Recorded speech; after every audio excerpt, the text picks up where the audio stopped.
Hello. हे आपलं Revan झिझीचं plant आहे आणि तुम्ही बघू शकत असाल यात दोन हे आहे सॅपलिंग्स.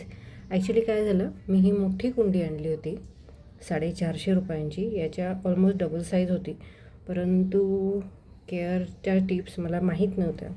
त्यामुळं त्यातले जे रायझॉम्स आहेत ते सगळे स्पॉईल होऊन गेले. मग नंतर मी ग्रीनमध्ये लावलं, परंतु ते नाही हे सर्वाईव्ह करू शकलं. तर मग आता आपण याची कुंडी करणार आहोत वेगळी. आता आपण हे इथनं कट करणार आहोत आणि याचे प्रत्येक पान हे वेगळं याच्यातच रिपॉट करणार आहोत, कारण फेब्रुवारीचा महिना चालू आहे, ते छान सर्वाईव्ह होतील.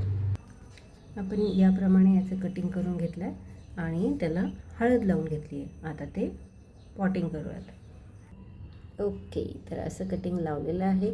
होप सो त्याला लवकरच मुळं फुटतील. थँक्यू.